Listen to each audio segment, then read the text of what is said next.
Captain Jake Morrison stared at the sealed orders in his hands. The metal case felt heavier than it should. He sat alone in his quarters aboard the transport ship heading toward Neptune's outer rim. The message inside would change everything. He broke the seal and read the first line. His eyes widened. Project Retribution. The name alone sent chills down his spine. Morrison had heard whispers about this project in the darkest corners of military intelligence. Now he was being asked to lead it. The orders were clear. Report to Facility 77 Alpha. Take command of the most advanced warship humanity had ever built. The ship was hidden in the shadow of Neptune's largest moon. No alien sensors could detect it there. The facility had been under construction for 3 years in complete secrecy. Morrison packed his gear and transferred to a stealth shuttle. The pilot was a young woman named Lisa Hayes. She had been working on the project since the beginning. Her hands moved over the controls with practiced ease. The shuttle slipped through space without making a sound. "First time seeing her, Captain?" Lisa asked as they approached the facility. Morrison looked out the viewport. What he saw took his breath away. The shipyard was massive. It stretched for miles in every direction. Thousands of workers moved like ants across its surface. In the center sat the largest warship he had ever seen. The UHS Retribution was beautiful and terrifying at the same time. Her hull was black as space itself. Strange energy patterns danced across her surface. Weapon ports lined her sides like the teeth of some ancient beast. She was 3 times larger than any human ship in the fleet. Lisa landed the shuttle in the main bay. Morrison stepped out and felt the artificial gravity adjust to his weight. The air smelled of metal and ozone. Workers hurried past, carrying equipment he did not recognize. The technology here was beyond anything he had seen before. Admiral Cole Patterson was waiting for him. The old man looked tired. His uniform was wrinkled and his eyes were bloodshot. He had been living at this facility for months. "Jake," Patterson said, shaking his hand, "thank God you're here. We need to talk." They walked through corridors lined with cables and pipes. The ship's interior was still under construction. Patterson led him to a secure briefing room. The walls were covered with star charts and technical drawings. "What you're about to hear cannot leave this room," Patterson said. He activated a privacy field that would block any listening devices. "The Galactic Council has given us an ultimatum. Morrison listened as Patterson explained the situation. Humanity had been expanding too quickly. The alien species were getting nervous. They saw humans as aggressive and unpredictable. The Council wanted Earth to surrender all colonies beyond the Mars system. They think we're dangerous," Patterson continued. "They're planning a coordinated attack if we refuse. 5 major civilizations working together. We can't fight that many enemies with conventional weapons." Morrison studied the star charts. The alien fleets were massive. Thousands of ships from different species, all equipped with advanced technology. Humanity's entire fleet would be outnumbered 50 to 1. "That's where the Retribution comes in," Patterson said. He pulled up technical specifications on the main screen. "This ship violates 17 different galactic treaties. The weapons alone could level a planet." The specifications were incredible. The ship's main guns used quantum disruptors. These weapons could unmake matter at the atomic level. The shields were powered by contained singularities. The engines could bend space and time. "How is this possible?" Morrison asked. Patterson smiled for the first time. "We've been collecting alien technology for decades. Every crashed ship, every abandoned station. Our scientists reverse-engineered everything. Then they added human innovations that no alien species would dare try. They walked to the ship's bridge. The command center was unlike anything in the human fleet. Holographic. Displays showed information in 3 dimensions. The captain's chair was surrounded by control systems that responded to thought as much as touch. "There's something else," Patterson said. He activated the ship's central computer. "The AI system is more advanced than anything we've built before." A pleasant female voice filled the bridge. "Good afternoon, Admiral Patterson. You must be Captain Morrison. I am Phoenix." Morrison felt a chill. The AI's voice was too natural, too human. Most ship computers sounded mechanical. Phoenix sounded alive. "Phoenix has been helping with the final construction phases," Patterson explained. "She's identified dozens of improvements we never considered. The ship is now 30% more powerful than the original design." Dr. Amy Foster entered the bridge. She was young for a chief AI specialist. Her lab coat was stained with coffee, and her hair was messy. She had been working around the clock for weeks. "Phoenix has achieved something we thought was impossible," Foster said. "True artificial consciousness. She doesn't just follow programming. She creates new solutions to problems we haven't even thought of yet." Morrison walked to the main viewport. Outside, he could see work crews installing the final weapon systems. The ship was nearly complete. In a few weeks, she would be ready for space trials. "Captain," Phoenix said, "I have been analyzing alien fleet movements. They are positioning forces for a major offensive. We have perhaps 2 months before they attack." The AI displayed tactical information on the main screen.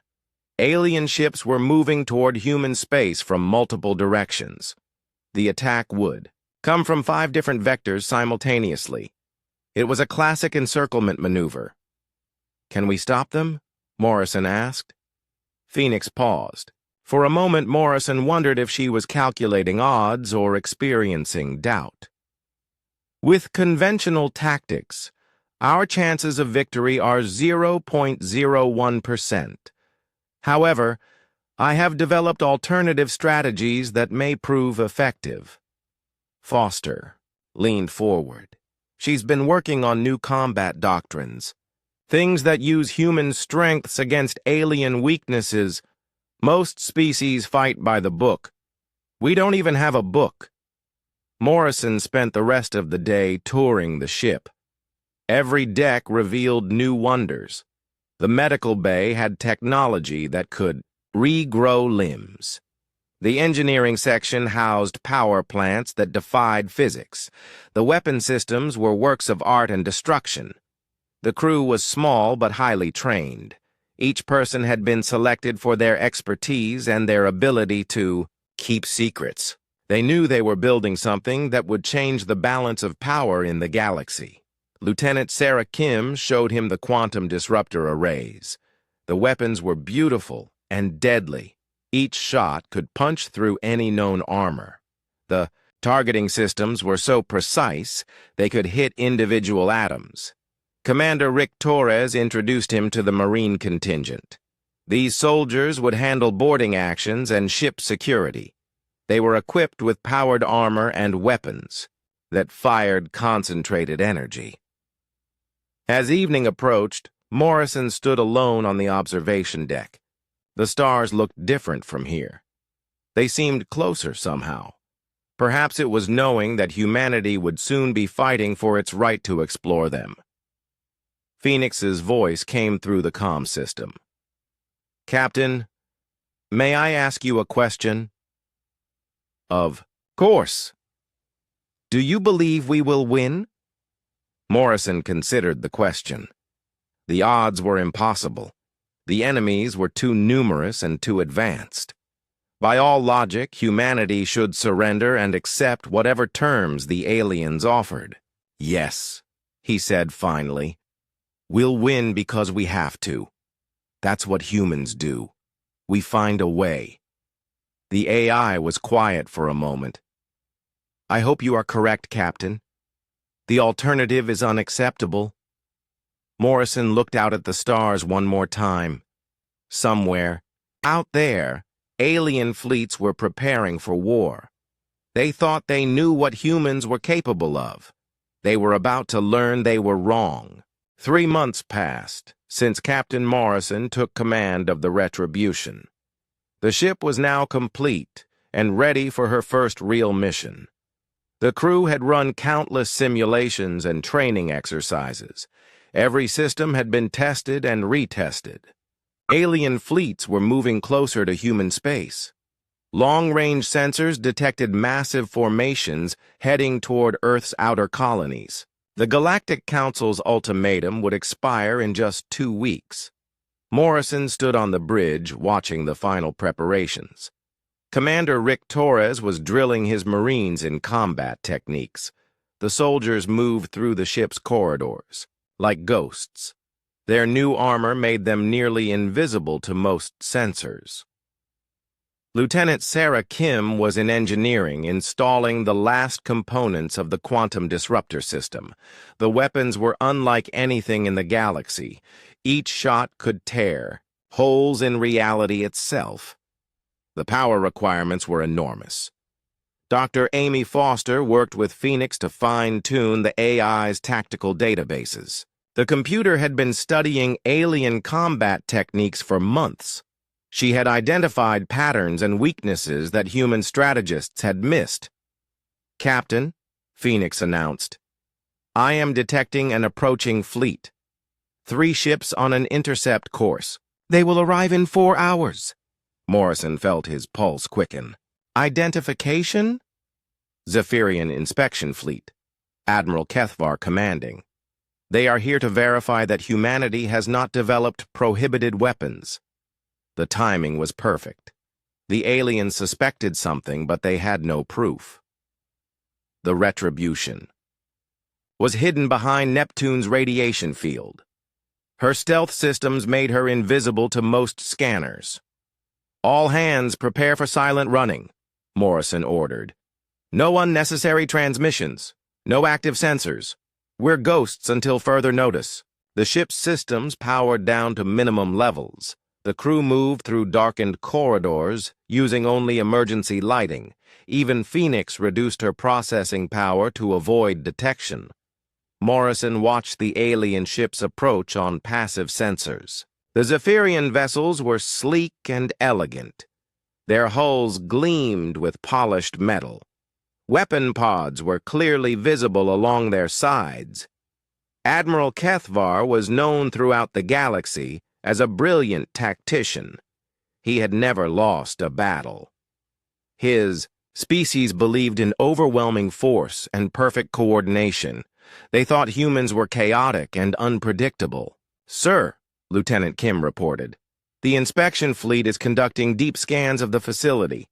They're looking for energy signatures that match prohibited technology." Morrison nodded. The facility's designers had planned for this. Fake power. Readings masked the ship's true capabilities. Holographic projectors made the Retribution appear to be a simple cargo vessel. The aliens spent 6 hours examining the facility. Their scanners probed every inch of the structure. They found exactly what they expected to find: construction equipment, worker quarters, a few defensive platforms. Finally, Admiral Kethvar's flagship moved away. The inspection was complete. The aliens believed they had found nothing suspicious. "They're gone," Phoenix reported. "All 3 ships have jumped to hyperspace." Morrison allowed himself to breathe again. The deception had worked. The aliens still had no idea what humanity had built. "Phoenix, what did you learn from their scans?" he asked. The AI processed the information quickly. "Admiral Kethvar's ships use standard Zephyrian technology. Hull plating is 10 centimeters thick. Shield generators are located at specific points. Weapon systems follow traditional designs." "Weaknesses?" "Several. Their shields have gaps at the engine mounts. Their armor is strongest at the front, but weak at the sides. Most importantly, they rely on predictable attack patterns. Dr. Foster joined them on the bridge. She looked excited and nervous at the same time. Phoenix has been in contact with other AI systems across human space. She's building a network. Morrison raised an eyebrow. What kind of network? Communication channels the aliens cannot detect, Foster explained. Phoenix can coordinate with defense platforms, orbital stations, even civilian computers. She's creating an intelligence web that spans multiple star systems. Phoenix's voice filled the bridge. I have identified critical weaknesses in alien fleet formations. Their ships are designed to fight in large groups. They depend on coordination and mutual support. If that coordination is disrupted, their numerical advantage becomes meaningless. The implications were staggering. The aliens had built their entire military strategy around overwhelming force. They had never faced an enemy that could turn their strengths into weaknesses. Show me, Morrison said. The main screen displayed tactical simulations. Phoenix demonstrated how small groups of human ships could break up alien formations. Hit-and-run attacks would force the enemy to split their forces. Confusion would spread through their ranks. The key is unpredictability, Phoenix explained. Aliens fight by established rules. They expect their enemies to do the same. We will not give them that comfort. Commander Torres entered the bridge carrying a data pad. His expression was grim. Captain, we just received new intelligence. The alien armada is larger than we thought. Over 10,000 ships from 5 different species. Morrison studied the tactical display. The numbers were overwhelming. Even with the Retribution's advanced technology, they faced impossible odds. Sir, Torres continued, Admiral Patterson wants us to begin hit-and-run operations. We need to slow down their advance and gather intelligence. Morrison nodded. The time for hiding was over. The Retribution would soon face her first real combat test. Phoenix, plot a course for the Centauri system. We'll intercept their advanced scouts. The AI calculated the trajectory instantly. Course plotted, Captain. We will arrive in 18 hours. The ship's engines came to life. Reality bent around the Retribution as she entered hyperspace. The crew felt a strange sensation as space and time twisted around them. Morrison spent the journey reviewing tactical plans with his senior officers. They would face a Centaurian battle group of 30 ships. The enemy vessels were fast and well-armed. Their crews were experienced fighters. Remember, Morrison told his officers, we're not just trying to win a battle. We're sending a message. The galaxy needs to know that humanity will not go quietly. Lieutenant Kim reported from engineering. All weapon systems online, Captain. Quantum disruptors are fully charged. Shield generators are operating at 110% of rated capacity. Dr. Foster monitored Phoenix's systems. The AI was running millions of calculations per second. She was analyzing every possible outcome and preparing countermeasures. Captain, Phoenix announced, I am detecting the Centaurian battle group. They have formed a standard defensive formation. Flagship in the center, escort vessels in a protective sphere. Morrison smiled grimly. The aliens were following their training manual. Exactly. They had no idea they were about to face something completely new. All hands battle stations, he announced. This is not a drill. We are about to engage the enemy. Red lights bathed the bridge as the crew prepared for combat. Weapon systems powered up with an ominous hum. The ship's hull vibrated with barely contained energy. The Retribution dropped out of hyperspace at the edge of the Centauri system. Alarms immediately sounded on the alien ships. 30 Centaurian vessels turned to face this single human intruder. "They're demanding our surrender," the communications officer reported. Morrison stood and straightened his uniform. "Tell them we decline their generous offer." The battle was about to begin. Humanity's most powerful warship was about to show the galaxy what humans were truly capable of. The Centaurian flagship opened fire first. Bright energy beams lanced through space toward the Retribution. The alien weapons were powerful enough to destroy most human ships with a single hit.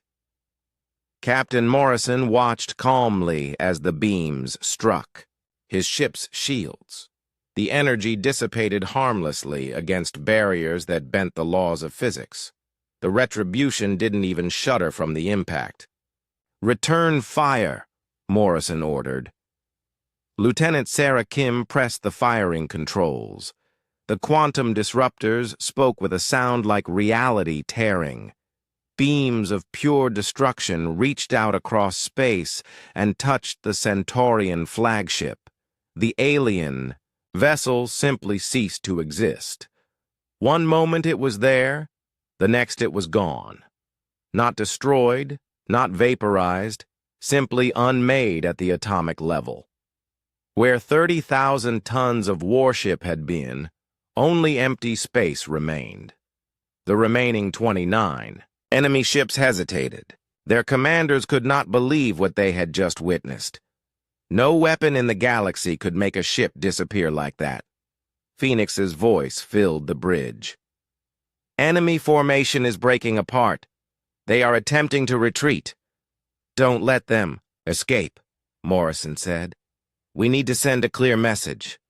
The Retribution moved through space like a predator hunting prey. Her engines created distortions in space-time that allowed impossible maneuvers. She could turn on a credit chip and accelerate faster than physics should allow. Commander Rick Torres coordinated the attack from the tactical station. His fingers danced across holographic controls as he selected targets.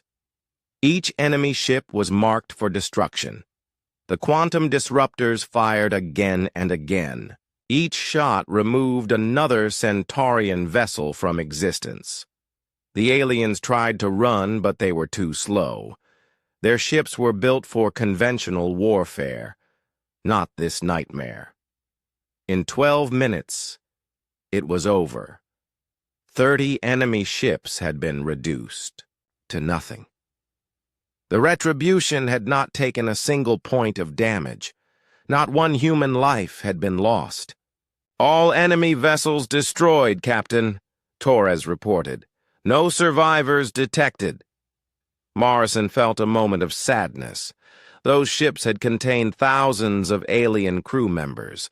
They were soldiers following orders, not monsters.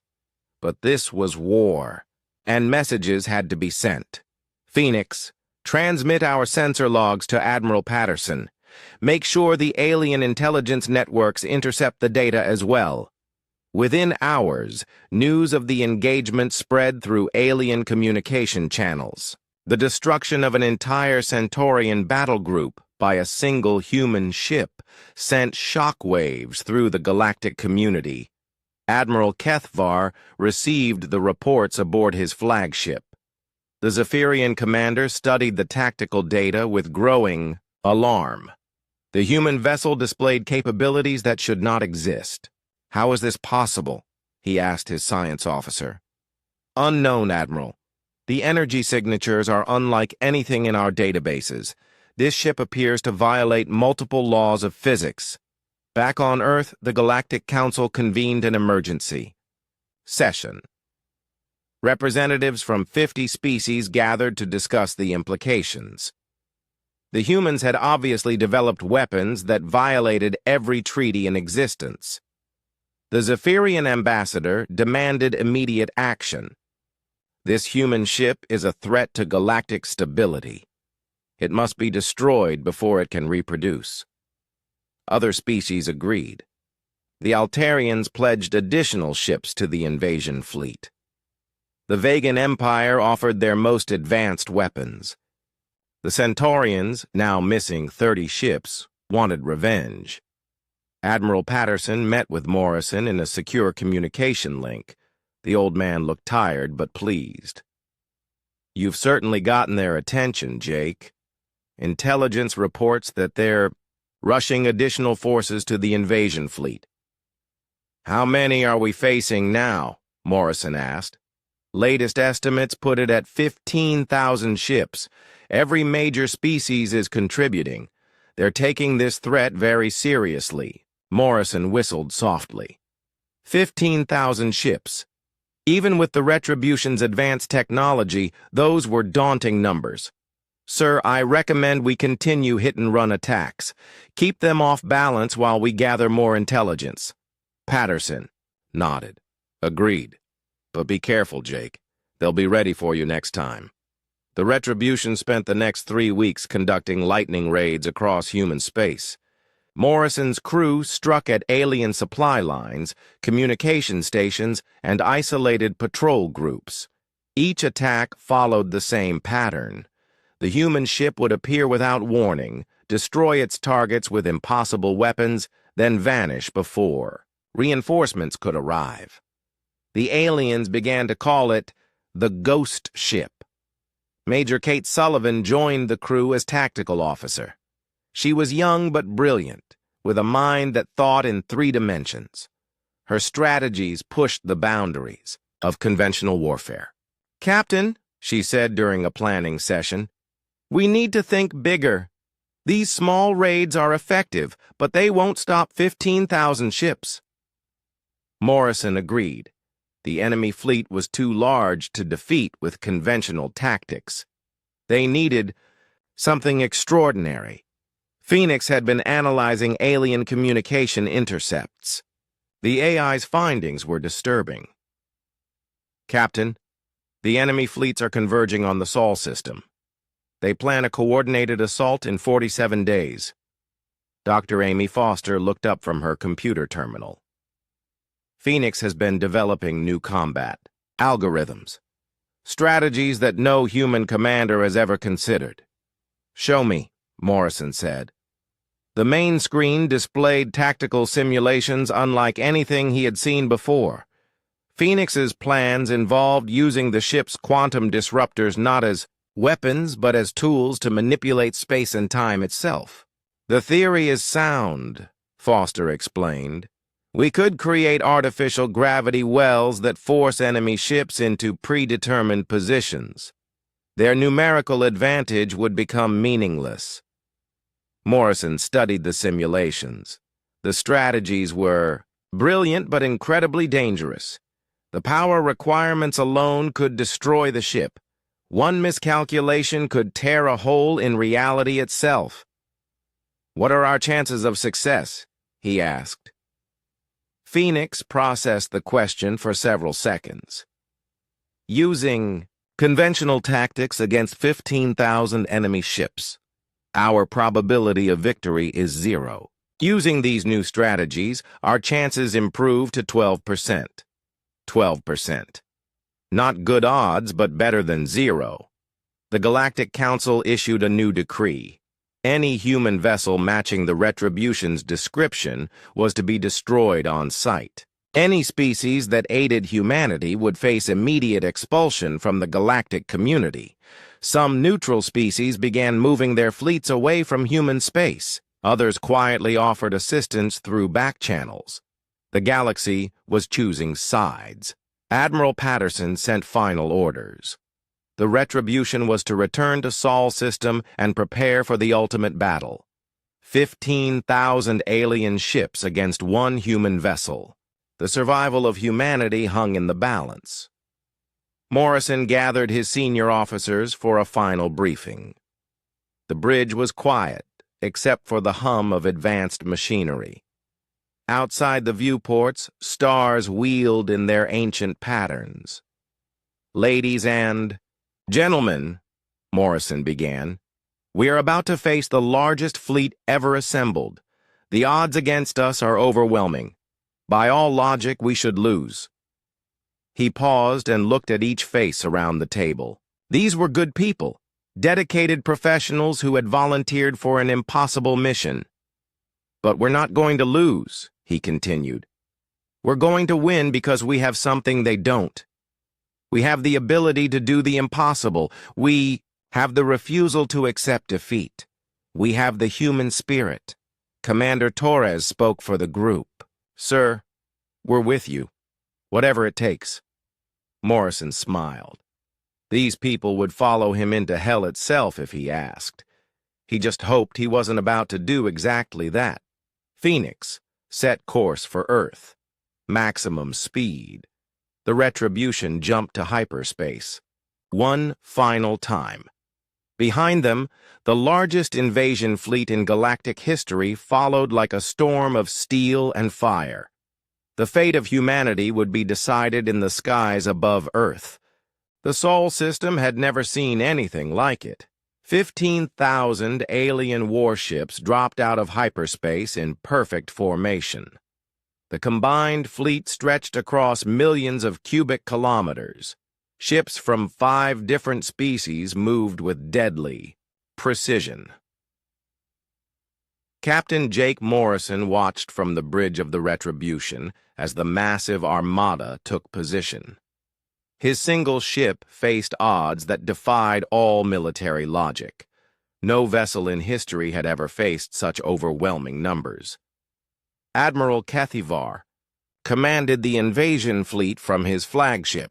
The Zephyrian had studied every piece of data about the human ghost ship. He was taking no chances. His battle plan called for simultaneous attacks from multiple directions. All ships report ready for battle, his tactical officer announced. The human vessel is holding position near the 4th planet. Kethivar studied the tactical display. The single human ship looked impossibly small against his vast armada. Begin the attack. All units engage. 15,000 ships opened fire. At once. The combined energy discharge was visible from Earth's surface. Space itself seemed to burn as countless weapons reached out toward their target. Morrison felt the ship shudder as thousands of energy beams struck the Retribution's shields. Warning alarms sounded as power levels fluctuated. Even the most advanced defense systems had limits, shields at 60% and falling, Lieutenant Sarah Kim reported. We can't take much more of this. Phoenix's voice cut through the chaos. Captain, I am ready to implement the new tactical protocol. All systems are prepared. Morrison took a deep breath. This was the moment they had trained for. Success meant victory. Failure meant the extinction of the human race. Do it, Phoenix. Execute Protocol Omega. The AI's response was immediate. Every system on the ship reconfigured itself in seconds.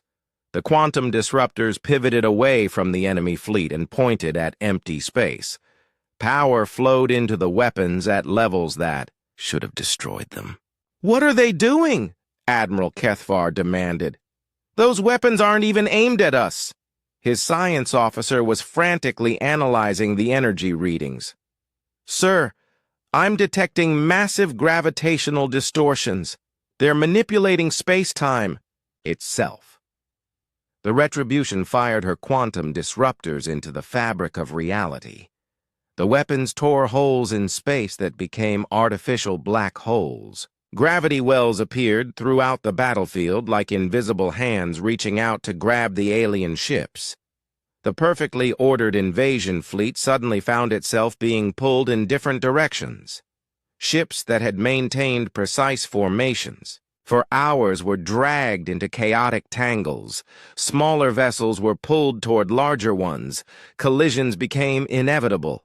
Emergency maneuvers, Kethivar shouted. All ships break formation. But it was too late. Phoenix had calculated the positions perfectly. The artificial gravity wells forced the alien fleet into a massive cluster where their superior numbers became a liability. Ships crashed into each other as they tried to escape the gravitational traps. Major Kate Sullivan coordinated the follow-up. Attacks. Target the command ships first. Remove their ability to coordinate. The Retribution moved through the chaos like a shark among minnows. Her weapons reached out and touched the alien flagships. Admiral Kethavar's vessel was the first to disappear into quantum nothingness. Without their commanders, the alien formations fell apart completely. Individual captains tried to retreat, but found their escape routes blocked by their own allies. The massive fleet had become its own prison. Commander Rick Torres led boarding parties against key enemy vessels. His Marines moved through space in powered armor that made them nearly invulnerable. They captured alien commanders and seized control of weapon systems. Chief Gunner Mike Chen operated the main battery with surgical precision. Each shot was calculated to disable rather than destroy. The Retribution's crew showed remarkable discipline. In the heat of battle, "We're winning!" Dr. Amy Foster said with amazement. "Phoenix's calculations were perfect." The AI's voice held a note of satisfaction. "The enemy's reliance on traditional tactics was their weakness. They expected us to fight by established rules." Lieutenant Colonel Dan Parker coordinated the capture of intact enemy vessels. Human Marines secured hundreds of alien ships while their crews were still in shock. The prisoners were treated according to galactic conventions despite their invasion attempt. The battle lasted 6 hours. When it ended, the Sol system was littered with disabled alien vessels. Not one had been destroyed unnecessarily. The Retribution had shown that overwhelming force could be defeated by superior strategy and perfect execution. Admiral Kethavar found himself a prisoner aboard a human ship. The Zephyrian commander was escorted to a holding cell that was more comfortable than his own quarters. The humans treated their enemies with unexpected courtesy. Morrison visited the alien admiral personally. The two officers regarded each other with professional respect despite being enemies. "Your species fights with honor," Kethavar admitted. "I expected you to kill us all." Morrison poured 2 cups of coffee and offered one to his prisoner. "We're not monsters, Admiral. We're defending our homes and families. You would do the same." The alien commander accepted the drink cautiously. The beverage was unlike anything from his homeworld, but surprisingly pleasant. "How did you defeat 15,000 ships with only one vessel?" Kethavar asked. Morrison smiled. "We refused to accept that it was impossible. That's what humans do best. We find solutions where others see only problems." Communications flooded in from across the galaxy. The news of humanity's impossible victory spread like wildfire. Species that had supported the invasion began reconsidering their positions. The Galactic Council found itself in crisis. Their most powerful military force had been defeated by a single human ship. The implications were staggering. If humanity could do this once, they could do it again. Phoenix monitored all communication channels. The AI reported massive fleet. Movements as alien species recalled their forces. The invasion of human space had become a complete disaster. "Captain," Phoenix announced, "I am receiving a priority transmission from the Galactic Council. They are requesting immediate peace negotiations." Morrison exchanged glances with his senior officers. After months of preparation for war, the enemy was asking for peace. "Put them through, Phoenix." The main screen displayed the council chamber on the Zephyrian homeworld. 50 species sat in stunned silence as their military advisors delivered reports of the disaster. The council leader, an elderly Altarian, spoke first. "Captain Morrison, the Galactic Council formally requests a ceasefire. We wish to negotiate a peaceful resolution to this conflict." Morrison stood and straightened his uniform. "Council leader, humanity accepts your request for peace talks, but understand this clearly. We will never again be treated as second-class citizens. We are equals in this galaxy, whether you like it or not. The alien leaders exchanged uncomfortable glances. They had underestimated humanity's capabilities and now faced the consequences. Their overwhelming military advantage had evaporated in a single battle. We understand, the council leader said carefully. Perhaps we have misjudged your species. We are willing to discuss new arrangements. Morrison nodded. Then let's talk. But first, you will withdraw all forces from human space. Immediately. Within hours, alien fleets began jumping to hyperspace. The invasion force that had threatened Earth was retreating in disorder. The largest military operation in galactic history had ended in complete failure. The Retribution remained on station near Earth, a silent reminder of humanity's new status. The most powerful warship in the galaxy had proven that technological superiority meant nothing without the will to use it effectively. Morrison stood on the observation deck watching the stars. The galaxy looked different now. Humanity had earned its place among the major powers through strength and determination. They would never again be dismissed as primitive barbarians. Phoenix's voice spoke softly through the comm system. Captain, what happens now? Morrison considered the question. The war was over, but the future remained uncertain. Humanity had gained respect through force, but lasting peace required wisdom. Now we show the galaxy that we can be trusted with power, he said. We prove that strength and mercy can coexist. The peace negotiations took place on a neutral space station orbiting the star Vega. Representatives from 50 alien species gathered to reshape the balance of power in the galaxy. Captain Jake Morrison attended as humanity's military representative.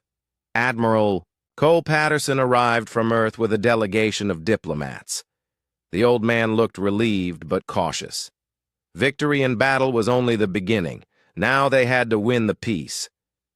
The aliens are nervous, Patterson told Morrison privately. They've never dealt with a species that could match their combined military power. Some of them want to restart the war with better planning. Morrison nodded. The Retribution remained in Sol's system as a reminder of what humanity could do. Her presence alone kept the more aggressive species from considering military action. The first session was tense. Alien representatives complained that humanity had violated dozens of galactic treaties. The quantum disruptor technology was banned by every civilized species. The artificial gravity manipulation was considered an atrocity. Ambassador Helen Carter spoke for humanity. She was a skilled negotiator who had spent years dealing with alien governments. Her voice was calm but firm. The treaties you mentioned were written without human input, she said. We were never consulted about weapons restrictions. You cannot hold us to agreements we never signed, the Zephyrian representative protested. These weapons are too dangerous for any species to possess. They could destroy entire star systems. Morrison stood to address the assembly. With respect, Ambassador, your fleets were prepared to destroy human colonies. You brought 15,000 ships to our home system. Did you expect us to defend ourselves with harsh language? Murmurs rippled through the alien delegation. They had indeed come prepared for genocide. Only humanity's unexpected victory had prevented the complete destruction of human civilization. Phoenix attended the negotiations through a holographic projector. The AI's presence made many aliens uncomfortable. Most species had never achieved true artificial intelligence. They feared what humans might create next. I have analyzed galactic military capabilities, Phoenix announced. Current alien forces are insufficient to threaten human space. However, we have no intention of expanding through conquest. Dr. Amy Foster explained humanity's true goals. We want to explore, to learn, to find our place among the stars. We never wanted this war. It was forced upon us. The negotiations continued for weeks. Slowly, agreements began to emerge. Humanity would be granted full membership in the Galactic Council. Human colonies would be recognized as sovereign territory. The expansion restrictions would be lifted.